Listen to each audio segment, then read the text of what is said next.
Doctor तेजी से hospital में दाखिल हुआ, कपड़े तब्दील किए और सीधा ऑपरेशन थिएटर की तरफ बढ़ा। उसे एक बच्चे के ऑपरेशन के लिए फौरी और हंगामी तौर पर बुलाया गया था। हॉस्पिटल में मौजूद बच्चे का बाप डॉक्टर को आता देखकर चिल्लाया, इतनी देर लगा दी, तुम्हें पता नहीं मेरा बेटा कितनी सख्त अजियत में है, जिंदगी और मौत की कशमकश में है।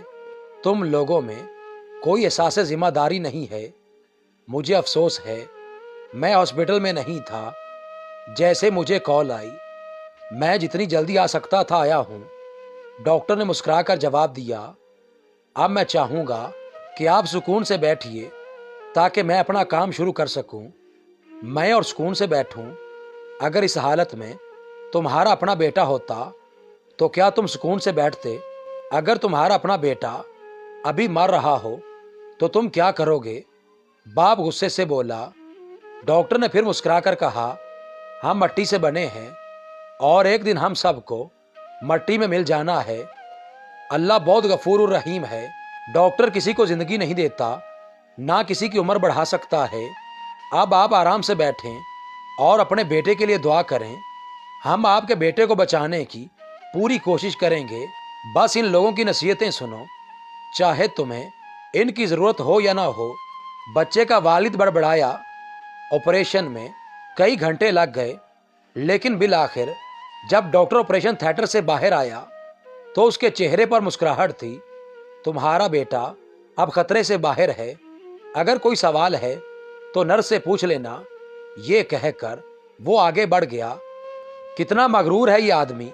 कुछ लम्हे के लिए भी नहीं रुका कि मैं अपने बच्चे की हालत के बारे में कुछ पूछ लेता। बच्चे के बाप ने डॉक्टर के जाने के बाद नर्स से कहा। नर्स ने रोते हुए जवाब दिया, डॉक्टर का बेटा कल एक ट्रैफिक हादसे का शिकार हो गया था। जब हमने उसे आपके बेटे के लिए कॉल की थी तो वो उसकी तदफीन कर रहा था, और अब जबकि उसने आपके बेटे की जान बचा ली है, दोबारा तदफीन को मुकम्मल करने गया है। कभी किसी पर बेवजह तनकीद न करो, क्योंकि तुम नहीं जानते कि दूसरे की जिंदगी कैसी है और वो किन किन मुश्किलात में मुब्तला है।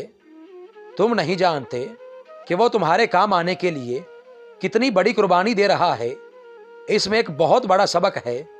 सच्ची बात तो ये है कि हम बाज़-औक़ात हकीकत से बहुत दूर होते हैं। जब हमें हकीकत का इल्म होता है, फिर सिवाय निदामत और शर्मिंदगी के हमारे पास कोई अल्फाज नहीं होते।